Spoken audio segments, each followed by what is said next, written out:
Ma'am मेरा आप दोनों से ही है मेरा क्वेश्चन कि रियल फ्रेंडशिप का एसेंस आज खोते जा रहा है। हम सैटरडे संडे को पार्टी तो कर रहे हैं फ्रेंड्स के साथ, लेकिन जब रियल फ्रेंडशिप का टेस्ट होता है तो most of the friends fail हो जाते हैं और हम भी फेल हो जाते हैं उसमें अपने दोस्तों। हम ये तो भूल जाते हैं कि वो हमारे दोस्त नहीं है अच्छे, तो हम भी तो नहीं हैं।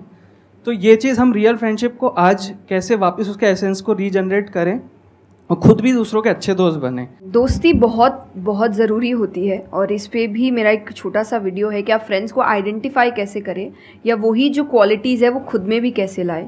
तो सबसे पहली क्वालिटी यही है कि हम जो सिर्फ सैटरडे संडे जिन दोस्तों से पार्टी करने के लिए मिल रहे हैं वो आपके दोस्त नहीं होते हैं। वो आप बस एंटरटेनमेंट के लिए, आपको मस्ती करना है, मज़ा करना है तो आप मिल रहे हो, लेकिन एक्चुअल जो आपके दोस्त होते हैं ना वो आपको भी सिखाते हैं, आप उनको भी सिखाते हैं, वो आपके साथ ग्रो करते हैं। और जैसा आपने कहा एसेंस, जैसे मैं मेरे पेरेंट्स के जो दोस्त हैं सालों से इक्के दुक्के हैं लेकिन अभी तक है, और अभी भी हम कई बार ऐसा लगता है कि आप ऐसे कैसे बात कर रहे हो उनसे, तो वो कहते हैं हमारे दोस्तों को अपने दोस्तों जैसा मत समझना कि हम एक दो बोल देंगे या एक दो चीज़ें हो जाएंगी और हमारी दोस्ती टूट जाएगी। हमारी दोस्ती इस चीज़ पर नहीं बनी है। वो अगर महीनों भी एक दूसरे से नहीं मिल रहे हैं या एक साल तक भी उन्होंने बात नहीं की है, वो एक साल बाद भी फ़ोन करते तो वो वैसे ही होते जैसे वो एक साल पहले थे, जहाँ उनकी बात छूटी थी बिल्कुल वैसे।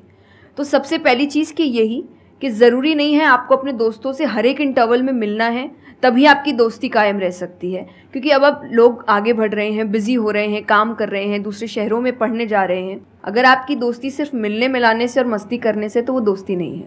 तो ये सबसे पहली चीज़ है कि जो आपको आपके सिचुएशन को समझे, वाइस वर्सा आप उसके सिचुएशन को समझिए कि दोस्ती है पर ज़िंदगी भी है, काम भी है, मेहनत भी है, परिवार भी है। सबसे बड़ी तपस्या, सबसे बड़ा तप मैं कहती हूँ गृहस्थ जीवन ही है। Thank you for the compliment. उसमें आपको इतना कुछ करना पड़ता है, वो एक सिचुएशन को समझना ज़रूरी है। दूसरा, आजकल जो एक ट्रेंड बन चुका है कि फ्रेंड्स सपोर्टिव होने चाहिए, तो सपोर्टिव का मतलब ये नहीं कि तुम गलत भी करो, तो जो कर्ण और दुर्योधन की दोस्ती थी कि नहीं भाई पाप भी कर, मार, गलत कर, मैं तो साथ खड़ा हूँ, ये दोस्त नहीं होते। ये बहुत बड़ा पॉइंट बोला है इन्होंने, अभी इसके बारे में मैं बात करूँगा। ये दोस्त नहीं होते हैं। दोस्त आपको आपके पास खड़े रहेंगे सपोर्ट में, लेकिन ये हर वक्त बताएंगे कि तुम गलत हो, तुम गलत कर रहे हो, इसकी सज़ा मिलेगी। तो ये सच्चे दोस्त होते हैं। तो आप या तो कहते हैं ना कि कृष्ण जैसे दोस्त बनो, खुद ही बनो। बात यहीं आती है, कृष्ण जैसे ढूंढने से पहले कृष्ण जैसे दोस्त बनो, कि जो हर वक्त बताने। कृष्ण कभी अलग नहीं हुए अर्जुन से।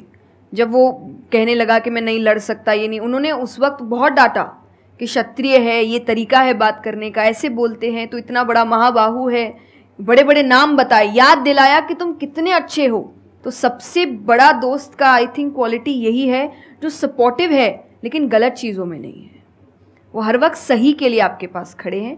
और तीसरा जो मैं सबसे अच्छा कहती हूँ कि आपकी और उनकी मेंटालिटी मैच होनी चाहिए। आपको ये समझना है कि अगर मेंटालिटी एक नहीं होगी तो भले ही आप अपने पेरेंट्स को कितना ही कह ले कि हम कुछ नहीं करेंगे, अरे हम तो सिर्फ घूम रहे हैं, अरे हम वैसा कुछ नहीं करेंगे, करोगे, एक ना एक दिन ज़रूर करोगे, क्योंकि ये ह्यूमन नेचर है। आप जिसके साथ ज़्यादा समय बिताते हो धीरे धीरे उसकी क्वालिटीज़ कुछ आपके अंदर आती है।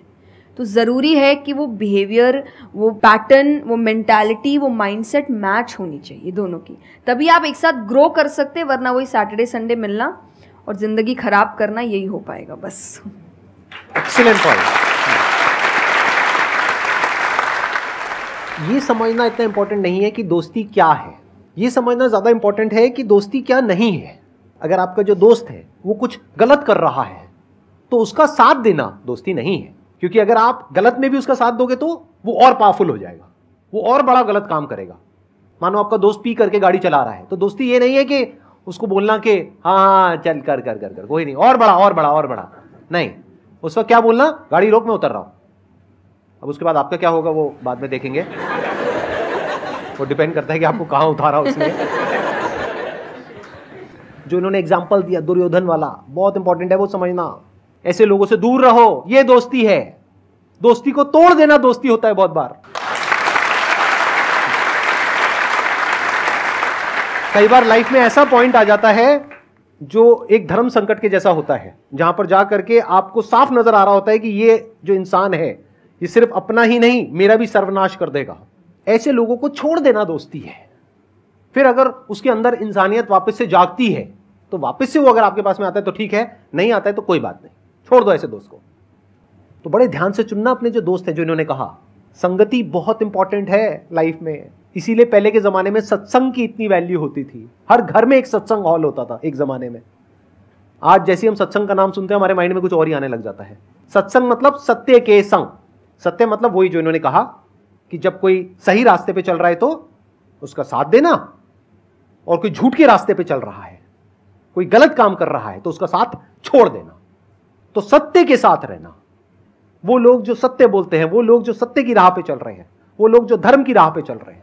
ये वर्ड सुनने में आपको थोड़े से पुराने लगेंगे, लेकिन अगर इसकी डेप्थ को आप समझोगे तो अंदर से आप समझ पाओगे कि मैं क्या बोल रहा हूं, किस लेवल से बोल रहा हूं।